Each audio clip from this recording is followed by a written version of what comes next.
nous vous informons que ce programme est déconseillé aux moins de 10 ans. Un couple de millionnaires abattus dans leur salon. C'était de loin la scène la plus sanglante que j'ai jamais vue. On ne s'attend pas à un événement d'une telle ampleur dans une petite ville comme Hanford. Une ville tranquille se retrouve en proie à la terreur. Est-ce qu'on a affaire à un groupe de forcenés qui tirent sur n'importe qui? Je ne dormais plus que d'un œil. J'ai mis du temps à retrouver le sommeil. Le mal prend un visage inquiétant. Je n'ai trouvé chez eux aucun remords pour ce qu'ils avaient fait. Sur les terres agricoles les plus fertiles pousse parfois de la pourriture. C'est tout de suite dans Crime en haute société.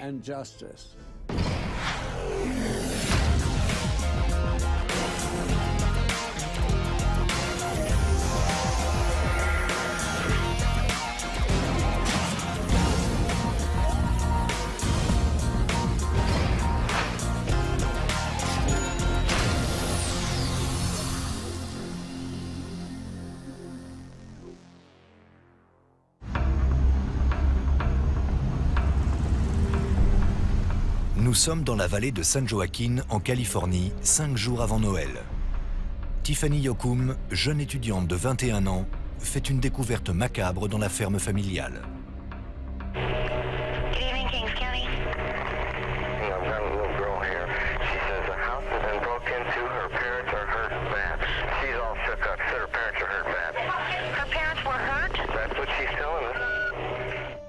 La police se précipite chez les Yoakum dans la communauté agricole de Hanford. C'est une région rurale, au milieu de nulle part. Les voisins les plus proches se trouvent à 1 ou 2 kilomètres. On est vraiment en plein champ. À l'intérieur, le spectacle est abominable. Il y avait une femme assise dans un fauteuil. Sa tête avait presque complètement explosé. Son mari était allongé par terre sur le dos, la tête baignant dans une mare de sang. Les victimes sont Ray Yoakum, 58 ans, et son épouse Gail. Un couple riche et connu dans la région. À l'armée, j'ai travaillé dans le service médical, donc j'ai vu beaucoup de sang. Mais là, c'était de loin la scène la plus sanglante que j'ai jamais vue. Il semble que Gail ait été abattue la première.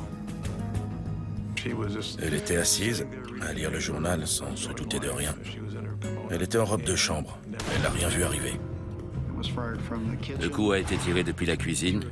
La balle a traversé une lampe et l'a touché à la tête. Les enquêteurs pensent que son mari, Ray, était assis à table lorsque le coup de feu l'a surpris. Il semblerait que lorsque le coup est parti, la détonation l'a fait sursauter et il a renversé la table. On a trouvé une tasse de café par terre.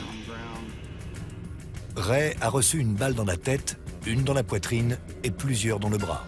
Il était clair que l'assassin n'aimait pas du tout les Yoakum. On imagine aisément un massacre pareil se produire dans les rues chaudes de Los Angeles, mais pas au milieu des champs dans ce coin de la Californie. Les rêves de paix bucolique sont bien loin.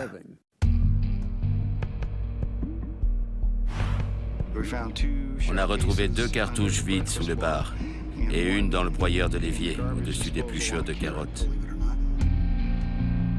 Les blessures de Ray semblent avoir été causées par un fusil automatique de calibre 22, mais celles de Gail proviennent d'une arme de plus gros calibre. Cette arme avait vraiment fait de gros dégâts. Ça ne pouvait pas provenir d'un calibre 22. Pour les enquêteurs, 2 armes signifient 2 tueurs. Mais sans trace, l'enquête a du mal à démarrer. C'est d'autant plus frustrant qu'on a affaire à des meurtriers qui ont pris le temps de nettoyer la scène de crime après leur passage. Les seules empreintes retrouvées dans la maison sont celles des victimes, de leur fille Tiffany et de leur fils Kevin, 18 ans, qui vit à l'autre bout de la ville. Les seules empreintes que j'ai trouvées étaient celles de la famille. J'étais vraiment frustré de ne rien trouver d'autre dans une maison aussi grande. On ne savait pas dans quelle direction chercher. La maison ne comporte aucune trace d'effraction. Mais là encore, dans un endroit comme Hanford, les voisins se font une entière confiance et il n'est pas difficile d'entrer dans les maisons. Gail et Ray Yoakum, comme beaucoup de gens à cette époque-là, surtout à la campagne, ne fermaient pas leurs portes à clé. Apparemment, le meurtre n'était pas la seule intention des criminels. On a retrouvé les tiroirs et les armoires ouverts, des papiers et des objets par terre. Apparemment, quelqu'un cherchait quelque chose dans cette maison. Ça aurait pu être un cambriolage qui avait mal tourné. J'avais déjà été appelé dans cette maison pour des cambriolages. Le vol concernait de petites choses. Des bijoux, des colliers, des bracelets, des montres, des bagues. Les enquêteurs interrogent les voisins. Mais les fermes sont très éloignées les unes des autres. Et personne n'a rien vu ni entendu. Toute la famille était sous le choc. On ne comprenait pas ce qui s'était passé. Tiffany explique à la police que lorsqu'elle a quitté la maison vers 19h, son père regardait la télé et sa mère tricotait. 3 heures plus tard, elle retrouvait ses parents assassinés. Tiffany n'avait aucune idée de qui avait pu faire une chose pareille. J'ai vu Tiffany le soir du drame. Elle ne parlait pas. Elle pleurait. Elle était abasourdie. Elle était en pleine détresse. Les enquêteurs doivent savoir si c'est à cause de leur fortune que les Yoakum ont été pris pour cible. Le patrimoine de la famille de Ray s'élève à près de 18 millions de dollars. Ils possèdent également un bar à Hanford, 2 restaurants à Morro Bay et plusieurs propriétés en location. On a eu un peu peur, on avait beaucoup d'argent, on était assez populaire et on connaissait tout le monde. Ray et Gail étaient multimillionnaires et leurs 250 hectares de terre valaient à eux seuls plus de 4 millions de dollars. Dans leur communauté, leur fortune était très importante. Et ils participaient à tous les événements régionaux. À Hanford, en Californie, il existe un grand fossé entre les familles aisées, qui possèdent les terres, et les gens moins riches, qui y travaillent. Ça aurait pu être un ouvrier mécontent, on ne savait pas. Ce n'était que des suppositions. Mais il y a aussi des rumeurs sur un mobile plus sombre. Il existait une sorte de culte satanique dans la région, des agissements et des croyances bizarres qui auraient pu mener à une tragédie comme celle-ci. On en arrivait à se demander, suis-je en sécurité chez moi? Ou a-t-on affaire à quelqu'un qui abat ses victimes au hasard? Lorsque l'affaire est rendue publique, les habitants de la vallée prennent l'habitude de fermer leurs portes à clé et de garder en permanence une arme à portée de main. C'était une affaire sans précédent. Les gens étaient vraiment choqués par la brutalité de ce double meurtre. Vous savez, Hanford était une petite ville agricole très tranquille. Il ne se passait pas grand-chose à Hanford. Il y avait un vieux cinéma. Mais à part ça, tout se passait surtout le vendredi, comme les matchs de foot ou de basket. C'était une petite communauté où tous les habitants avaient grandi ensemble.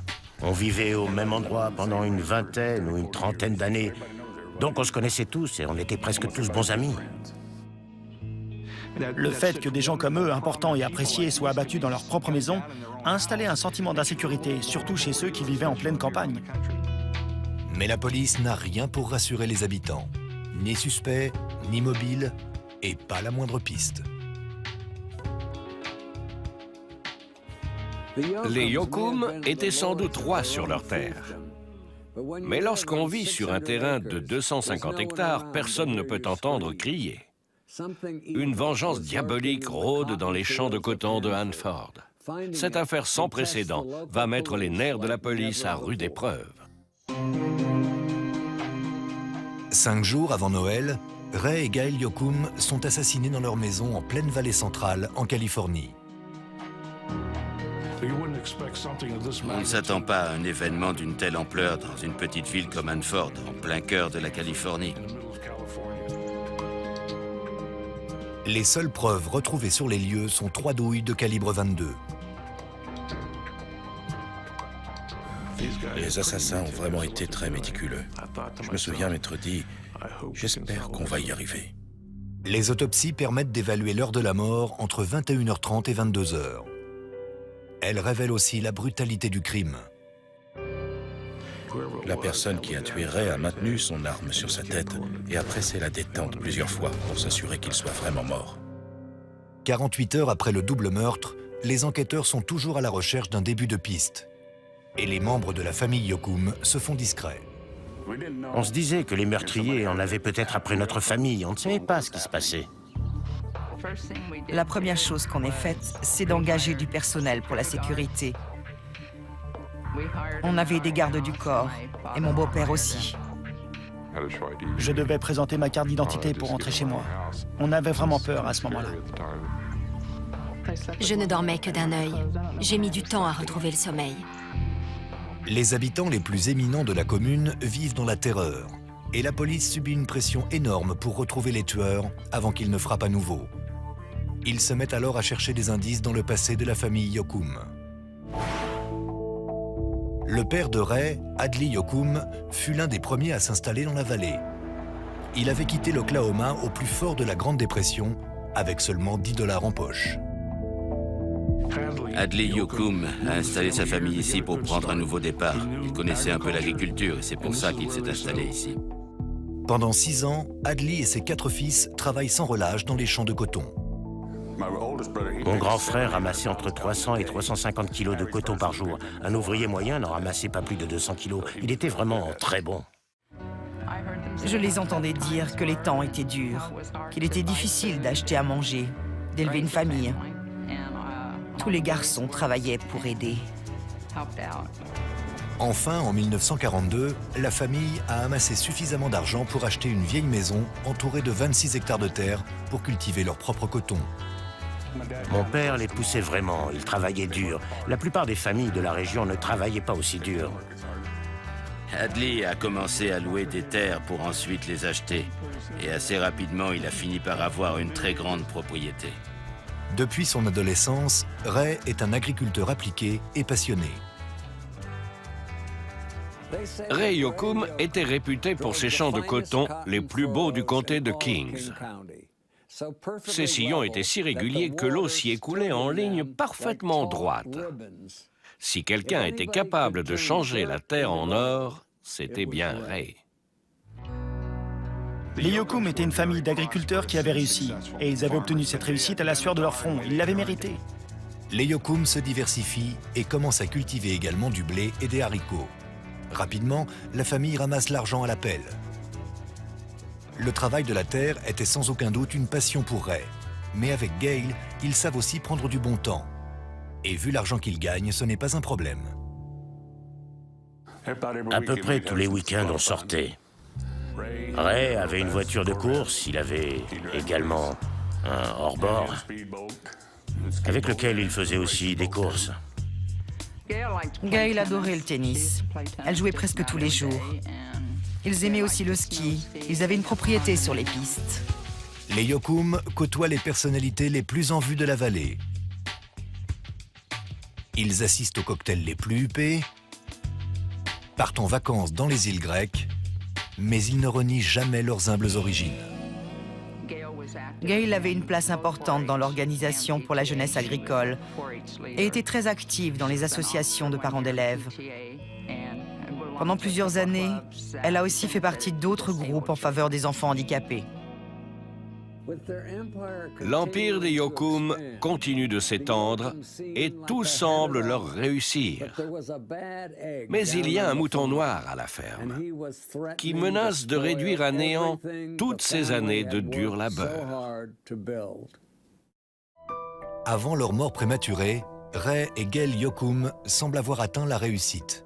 Une exploitation prospère, une fortune s'élevant à plusieurs millions de dollars et beaucoup de temps libre.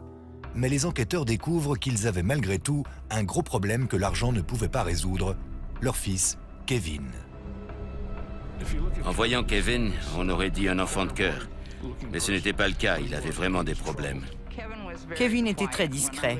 Quand je le voyais à l'école, il disait bonjour, mais gardait toujours les yeux baissés. Je ne crois pas qu'il ait eu des problèmes jusqu'à l'adolescence. Quand il était petit, il était adorable. Et ensuite, j'imagine qu'il a commencé à avoir de mauvaises fréquentations. Alors que Tiffany travaille dur et réussit très bien à l'école, son petit frère Kevin est complètement différent. Il n'a jamais vraiment travaillé sur l'exploitation. Tout ce que Ray lui laissait faire, c'était passer le balai, nettoyer, faire le ménage. Et Kevin détestait ça. Son père était très exigeant. Il voulait que son fils travaille dur, comme lui et sa famille l'avaient fait avant lui. Kevin ne semble pas avoir hérité de ce gène. L'adolescent ingrat n'a pas l'intention de se fatiguer. Il préfère profiter simplement de la fortune de ses parents, aller à la plage et faire la fête avec ses amis. Les Yocum font tout pour motiver leur fils. Ils lui font suivre une thérapie familiale, utilisent la manière forte et essaient même de l'acheter. Ses parents lui ont acheté une superbe voiture, toute neuve. Pour un gamin à cette époque-là, c'était une voiture de grand luxe. Son père lui a dit qu'il n'aurait qu'à la payer en travaillant sur l'exploitation. Mais il ne l'a pas fait. Donc, qu'a fait son père? Il lui a repris la voiture. Ray était un père assez sévère. Et Kevin le supportait mal. Kevin a rétorqué « Si je ne peux pas avoir la voiture, personne ne l'aura. » Il a pris un maillet et il a commencé à taper dessus. Il a crevé les pneus. Voilà le genre de problème que Ray pouvait rencontrer avec Kevin. À 15 ans, Kevin quitte le domicile familial pour aller s'installer chez des amis. Ses parents et lui ne s'adressent presque plus du tout la parole. Je pense que ses parents ont été tout aussi soulagés que lui par ce départ. Ils n'avaient plus aucun contrôle sur lui. Je sais que Ray avait fini par avoir un peu peur de lui. Tout ça nous a interpellés. On se posait des questions sur lui. La police convoque Kevin pour l'interroger. Celui-ci admet qu'il avait une relation difficile avec ses parents, mais il nie formellement avoir un quelconque rapport avec leur assassinat. Les enquêteurs découvrent ensuite qu'en effet, il a un alibi solide. Des dizaines de témoins affirment l'avoir vu en ville avec Tiffany au moment du meurtre. Kevin mangeait au restaurant avec Tiffany ce soir-là. Tiffany cherchait à réconcilier Kevin avec leurs parents. Tiffany voulait qu'ils viennent passer Noël avec eux pour que la famille soit réunie. Mais Kevin n'était pas très coopératif. Il n'en avait pas envie. Kevin est donc écarté de la liste des suspects et les enquêteurs retournent à la case départ.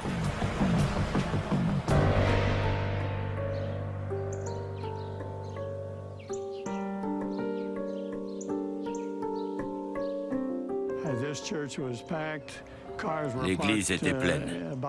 Il y avait des voitures garées partout, à 500 mètres à la ronde. Tout le monde connaissait les Yocum et leur intégrité. Ils aimaient Ray et Gail.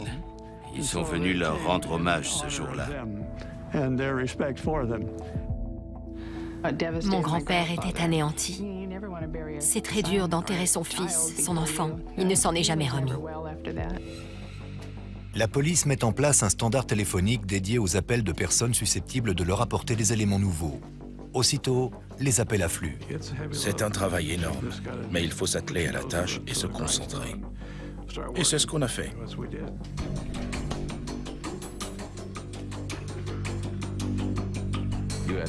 Certaines personnes étaient persuadées qu'il s'agissait d'un crime lié à un culte ou d'un cambriolage. Mais personne n'avait rien pour corroborer ces hypothèses. Mais un appel anonyme attire l'attention des enquêteurs. Quelqu'un a appelé pour dire qu'il avait des informations sur le coupable. Il avait le nom des personnes impliquées. La personne conseille aux policiers de surveiller de près John Cox et Jamie Spanky, deux jeunes gens du coin. Spanky, un lycéen de 17 ans, a déjà été arrêté pour avoir tenté de tuer son beau-père. Il a sonné à la porte, son beau-père a ouvert et il lui a tiré dessus à 5 reprises. Le beau-père a survécu, Spanky a échappé à la prison parce que selon les autorités, il avait subi des violences. Le soir où les Yocum ont été assassinés, Jamie dit qu'il était avec sa petite amie et celle-ci confirme l'alibi à la police. On a donc demandé à Jamie et à sa petite amie de venir au poste de police pour vérifier leur alibi. Ils disaient avoir passé la soirée ensemble. On leur a demandé s'ils connaissaient John Cox et ils ont répondu que oui. Cox, lui aussi, a une réputation trouble. C'était un type un peu fou, qui avait un comportement étrange. Une fois, il avait dit à un de ses professeurs qu'il voulait devenir tueur à gages. Cox n'était absolument pas nerveux, tout comme Spanky. And there are some people talking. Talk is bull. Okay. How do you know the person's not saying that? It's not trying to save their own ass. Well, that's crossed my mind too, but I think that we've got some pretty accurate information. Again, you might not, because I didn't do it. I mean, I don't care what anybody says. I couldn't walk into somebody's house and shoot them. That's not me. Il avait une image de voyou. Si on n'était ni un grand sportif ni un bosseur, on passait pour un voyou. Il avait cette image. J'avais l'impression qu'ils en savaient plus que ce qu'ils nous disaient. Mais comment les faire parler? Les policiers fouillent la voiture de Spanky et ce qu'ils y trouvent a de quoi les étonner. Une douille de calibre 22. Les experts en balistique la comparent alors aux douilles trouvées sur la scène de crime. Une douille utilisée comporte des stries laissées par l'arme qui a servi à tirer. Et là, les stries correspondaient parfaitement. J'en ai immédiatement conclu que la balle avait été tirée par l'arme du crime. J'étais absolument ravi. Je me suis dit qu'on était sur la bonne piste. Spanky devait forcément savoir quelque chose puisque la douille avait été retrouvée dans sa voiture. Il devait avoir une explication. On pourrait croire que les jeunes gens de Hanford aiment boire des bières, traîner dans les villages et faire la cour aux jeunes filles, pas qu'ils assassinent d'honnêtes gens dans leur salon. Quelle charmante image de la vie à la campagne. Et l'affaire est sur le point de devenir encore plus troublante. Quand les enquêteurs découvrent que la douille trouvée dans la voiture de Spanky correspond à l'arme du crime, ils sont convaincus que le jeune homme de 17 ans en sait plus qu'il n'en dit. Il répétait que non, qu'il n'avait rien fait et qu'il ignorait comment cette douille était arrivée là. Il avait peut-être pris quelqu'un en voiture et elle serait tombée de sa poche. Il essayait de trouver des raisons pour expliquer ça. Puis, il a fini par demander à parler à son père. Mais avant de laisser M. Spanky parler à son fils, les enquêteurs emploient un stratagème éprouvé. Ils mentent et racontent au père de Jamie que son fils est déjà passé aux aveux. Pensant n'avoir plus rien à perdre, M. Spanky raconte tout ce que Jamie lui a dit à propos de son implication dans le meurtre.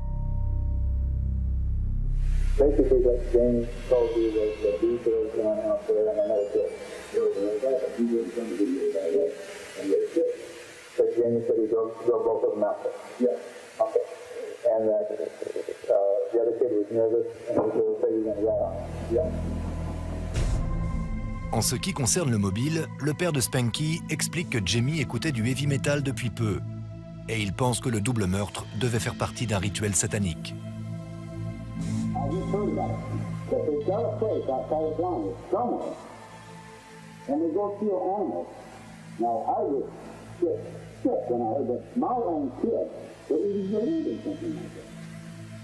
Just like that Charles Manson did. He was in that cold here, and he got those other people that believed in him and so forth, and they did stuff that he told them to do, and they really, I don't think they even realized what the hell they were doing.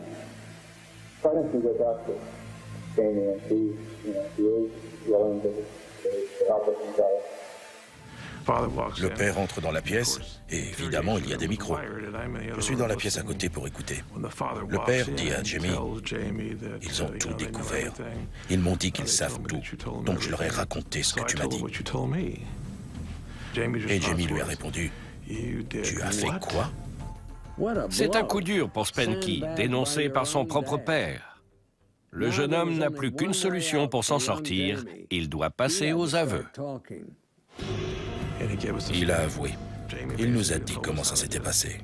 Jamie avoue avoir emmené John Cox et son meilleur ami, Mark Lawson, en voiture jusqu'à la maison des Yoakum la veille du meurtre. C'est un soir de décembre, il fait nuit, tout est calme. Spanky gare la voiture à une centaine de mètres de la maison. Mark Lawson et John Cox descendent de la voiture. Cox et Lawson s'approchent de la maison à pied, dans l'intention de tuer ses occupants. Mais un simple coup du sort les fait changer d'avis. Ce soir-là, Tiffany était également présente dans la maison. Juste au moment où les garçons s'apprêtent à entrer, Tiffany ferme la porte à clé, comme elle en a pris l'habitude à la fac. Elle ne savait pas qu'ils étaient là, mais ça lui a sauvé la vie. Spanky dit avoir déposé à nouveau Cox et Lawson près de chez les Yokum le lendemain soir. Et pendant qu'il rentrait chez lui, ils ont mis leur projet à exécution. Ils ont descendu la rue jusque chez les Yokum, qui étaient chez eux, en train de vaquer à leurs occupations. Gray lisait le journal, Gale regardait la télé. C'est là qu'ils ont fait éruption et les ont abattus.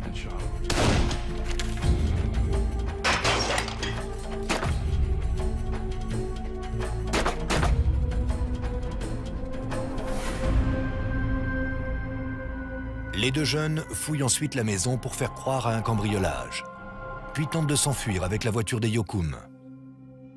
Mais ils ne trouvent pas les clés. Ils rappellent alors Spanky pour qu'il vienne les chercher. Mark était surexcité. Avec l'adrénaline, il répétait « On l'a fait, on a réussi, on les a tués tous les deux. » La cervelle de Madame Yokum a éclaté partout dans le salon. Jamie ne les croit pas, et Lawson lui montre ses gants. Il y avait du sang sur ses doigts. Jamie leur demande pourquoi ils l'ont rappelé, et ils lui répondent qu'il est aussi dans le coup. Jamie les conduit chez John, et là, il se débarrasse des armes et de toutes les preuves. Spanky raconte qu'avec Cox et Lawson, ils sont ensuite allés jeter les armes dans un canal asséché à 25 km de là. Il restait de la boue au fond du canal. Ils ont enterré les canons des fusils dans la boue, ont essuyé leurs empreintes sur les crosses avec une serviette et ont tout jeté dans un buisson. Les policiers se rendent sur les lieux et trouvent 3 fusils vides, exactement à l'endroit désigné par Spanky. Les armes sont immédiatement examinées. On voulait vérifier les stries par rapport aux douilles retrouvées. On a examiné les canons au microscope et les marques correspondaient parfaitement. L'identification a été très facile. La version de Spanky se confirme. Mais il manque toujours une pièce du puzzle, le mobile du crime. Qu'est-ce qui peut pousser 2 adolescents à entrer dans une maison et massacrer un couple tranquille? Ont-ils été poussés par Satan? Ou se passait-il quelque chose d'encore plus sinistre? Jamie Spanky a raconté à la police tout ce qui s'est passé le soir du double meurtre chez les Yokum. Les enquêteurs cherchent maintenant à comprendre pourquoi. Spanky comprend qu'il est coincé et accepte de tout révéler.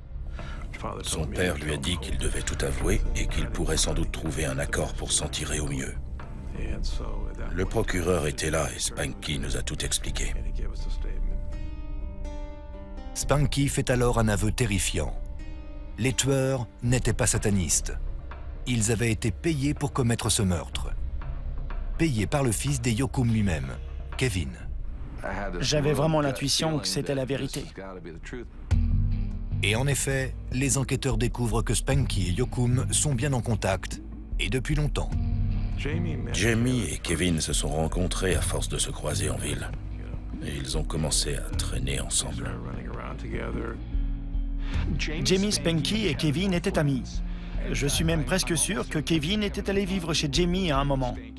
Ils ont développé une certaine amitié. Ils fréquentent ensuite la même école pour adolescents difficiles. C'est là qu'ils rencontrent John Cox. Kevin faisait partie des enfants de riches exploitants. Spanky était plutôt de classe moyenne, et nous, on était plutôt pauvres. Il y avait de tout. Mais d'après Spanky, le fait d'être le fils de riches exploitants n'est pas suffisant pour Kevin Yokum. Depuis des années, il est obsédé par l'idée de vivre sans son père et sa mère. Kevin parlait beaucoup de sa haine envers ses parents. Il souhaitait leur mort. Il voulait récupérer leur fortune.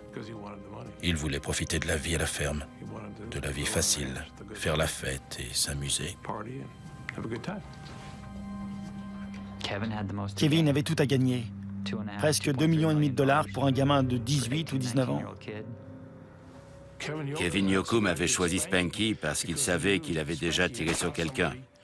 C'était l'homme de la situation. Mais quand il en a été question, Spanky a dit qu'il ne le ferait pas.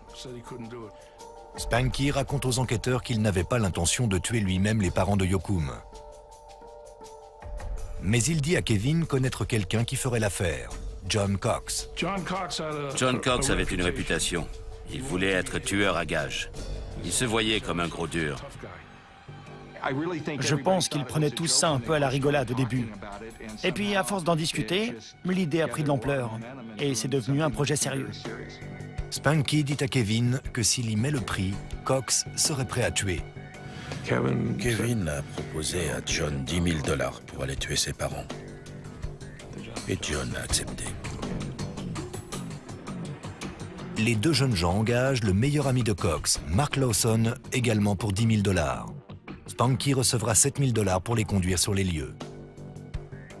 C'était une somme d'argent énorme pour John, Mark et Spanky. Spanky, Cox et Kevin pourraient vivre ensemble à la ferme, sans parents ni personne pour les surveiller. Pendant plusieurs semaines, les 4 adolescents envisagent différentes méthodes pour le meurtre des Yokum, avant de décider de faire irruption chez eux.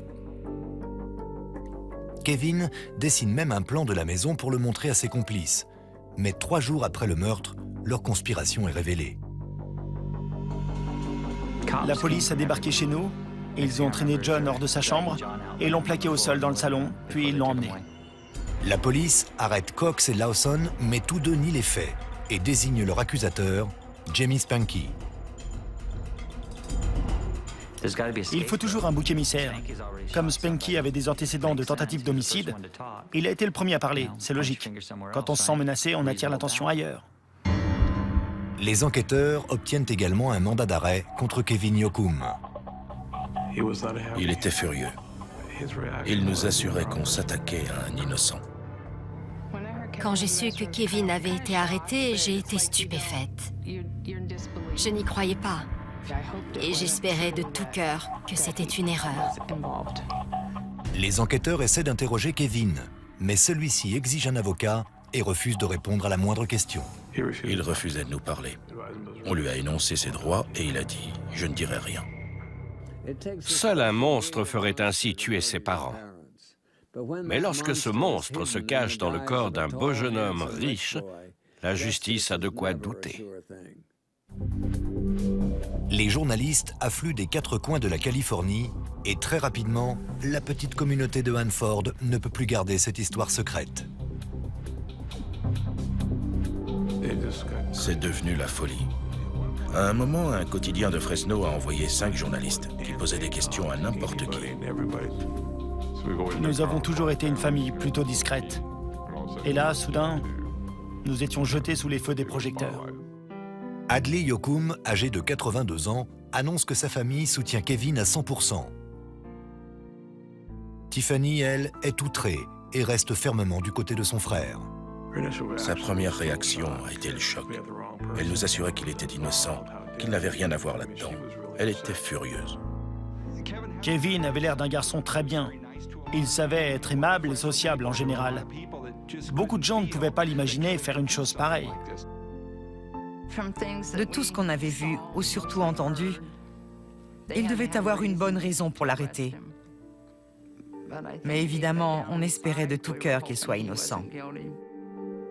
Quand j'ai appris que Kevin avait été arrêté, ça a été un choc. J'avais entendu des rumeurs, mais j'espérais que ce n'était rien de plus. Mais lorsque Guy Hardin, le pasteur, rend visite en prison à Kevin Yokum et John Cox, l'image des suspects lui semble bien plus menaçante. Ils semblaient n'éprouver aucun remords pour ce qu'ils avaient fait.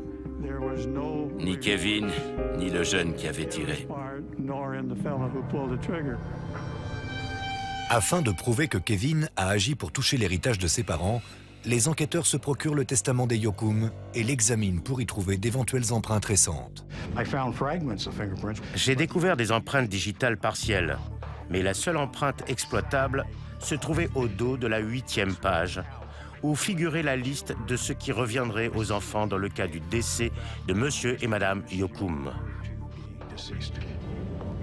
L'empreinte est identifiée et c'est effectivement celle de Kevin Yokum. Cela signifiait que Kevin avait lu le document. Il savait ce qu'il contenait et il savait de quoi il hériterait. Kevin a donc la confirmation que ses parents ne l'avaient pas déshérité et il peut mettre son terrible plan à exécution. 3 mois après le double meurtre, le procureur commence à préparer le procès. Dans une petite ville comme Hanford, dans laquelle l'événement le plus marquant en 10 ans avait été un grand concert de country, le procès Yoakum promet d'être l'événement à ne pas manquer. Un mois après l'assassinat de Ray et Gail Yoakum dans leur salon, Jamie Spanky, qui a servi de chauffeur au meurtrier et a tout avoué, plaide coupable à l'accusation de meurtre au second degré. Il est envoyé dans un centre de détention pour jeunes jusqu'à l'âge de 25 ans. John Cox a commis les meurtres le jour de ses 18 ans. S'ils étaient passés à l'acte la première fois la veille, il aurait été jugé en tant que mineur. Cox, Lawson et Yoakum sont tous jugés en tant qu'adultes pour meurtre et complicité de meurtre. Et pourtant, ils ne montrent toujours pas le moindre signe de remords. En entrant dans la salle, ils rigolaient. Ils avaient l'air de passer un bon moment. Ils faisaient les pitres comme si c'était juste un canular. 2 personnes sont mortes et eux, ça les faisait rire. Les accusés sont jugés séparément. Cox le premier. La défense de John Cox reposait sur le fait de discréditer les aveux de Jamie Spanky. Spanky avait des antécédents, il avait tiré sur son beau-père. Ils ont donc déclaré que c'est Spanky qui avait tiré et non pas John Cox. Mais les aveux spontanés de Spanky ont tendance à mettre en doute cette théorie et la faute revient aux accusés. Le procès de John Cox était intéressant, dans le sens où il s'agissait d'un gosse de 18 ans accusé d'un crime atroce qui ne laissait paraître aucune émotion. Même quand Jamie Spanky a témoigné contre lui. Cox est jugé coupable pour tous les chefs d'accusation et condamné à la prison à vie. Il ne pourra pas prétendre à la liberté conditionnelle avant son 94e anniversaire. Quand le verdict est tombé, il a enfin laissé paraître son côté humain. Il s'est pris la tête dans les mains et il s'est mis à pleurer. Si son but, c'était de devenir un tueur à gages, il a réussi. Après la condamnation de Cox, son complice Mark Lawson décide de plaider coupable et accepte de témoigner contre Kevin Yoakum. Il a déclaré que c'est Kevin qui avait eu l'idée, que John avait accepté et lui avait demandé de l'aider. Et Mark a accepté. Mark était un suiveur. Il n'était pas méchant, mais il semblait n'avoir aucune ambition personnelle. Ça lui convenait d'avoir le second rôle. Il était Robin et John était Batman. Lawson raconte aux enquêteurs que c'est Cox qui a tiré sur Gail Yoakum, mais qu'ensuite son arme s'est enrayée. Le procureur présente l'arme en question comme pièce à conviction. Ray s'est alors levé pour les arrêter et John a reculé en hurlant à Mark. « Descends-le, tue-le !» Lawson avoue avoir tiré sur Ray Yoakum à plusieurs reprises jusqu'à ce qu'il tombe à terre. John a demandé à Mark de l'achever, mais Mark répétait qu'il ne pouvait pas, qu'il n'y arriverait pas. John lui a pris l'arme, l'a pointée sur la tête de M. Yoakum et a vidé le chargeur. En échange de son témoignage, Lawson obtient une peine de seulement 8 ans en centre de jeunes détenus. Mark Lawson a assassiné Ray Yoakum et a été libéré à l'âge de 25 ans. S'il était jugé aujourd'hui avec le durcissement des lois, il serait encore en prison. 18 mois après le meurtre de ses parents, Kevin Yoakum rejette l'offre de plaider coupable. L'affaire est renvoyée devant le tribunal. Je me suis dit que ça allait être un sacré procès. Il y avait de l'argent, un héritage, un fils de bonne famille et un couple de travailleurs respectables et très en vue dans la région. La défense a un atout de taille. La sœur de Kevin, Tiffany, sa plus fidèle alliée. Elle a témoigné en disant qu'elle était convaincue que Kevin n'était pas impliqué dans le meurtre de ses parents. Tout dans son attitude et dans son témoignage indiquait qu'elle soutenait Kevin. Kevin surprend le tribunal en montant lui-même à la barre pour assurer sa défense. Il prétend que ses 3 amis ont agi entièrement seuls. Kevin admet qu'il a sans doute plaisanté avec eux sur le sujet, mais affirme que les 3 autres ont pris leur décision seuls, dans l'espoir qu'une fois ses parents morts, il les invitera à s'installer chez lui. Il est resté à la barre pour le contre-interrogatoire pendant 1 jour et demi. Il répétait très posément « C'est pas moi. Non. » Il a nié tout le long. « Étiez-vous impliqué?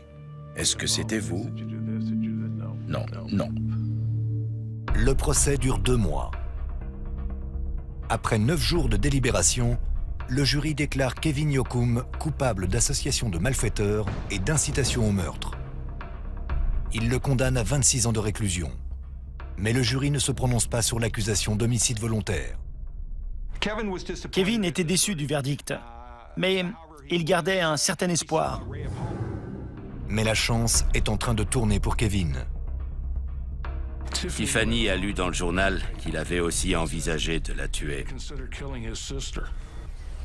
À présent, elle accepte de travailler avec la police. 4 mois plus tard, Kevin va en appel. Il est à nouveau jugé pour meurtre. Mais cette fois, c'est sa sœur qui tient le devant de la scène. Le moment le plus fort du procès est le témoignage de Tiffany. Elle, qui a été le meilleur soutien de Kevin, renonce finalement à son rôle de grande sœur. Après la découverte du corps de leurs parents, Tiffany a serré son frère dans ses bras et Kevin s'est mis à pleurer. Au procès, on lui a demandé si elle pensait qu'il avait joué la comédie. Elle a répondu « Sur le moment, non. Mais maintenant, oui. Je crois qu'il jouait la comédie. » La révélation de Tiffany change tout. Cette fois, le jury déclare Kevin coupable d'homicide volontaire avec préméditation. Kevin était anéanti quand le verdict est tombé. Il était convaincu qu'il arriverait à faire tomber l'accusation. Il n'en revenait pas que le jury voit l'affaire sous un autre angle que lui. Kevin Yoakum est condamné à la réclusion à perpétuité, sans possibilité de liberté conditionnelle. Il voulait l'argent sans avoir à obéir à ses parents. Il voulait juste récupérer l'argent et mener la belle vie. Il n'avait plus envie de les avoir sur le dos. Si tout cela n'était pas arrivé, Ray l'aurait sans doute pris comme associé. Kevin était un peu trop pressé d'avoir l'argent, j'imagine. La ferme des Yoakum était vraiment immense. De grands espaces, des champs à perte de vue. Il était libre de ses mouvements. Tout ce qu'il avait à faire, c'était de bien se tenir. Maintenant, il vit dans une cellule minuscule.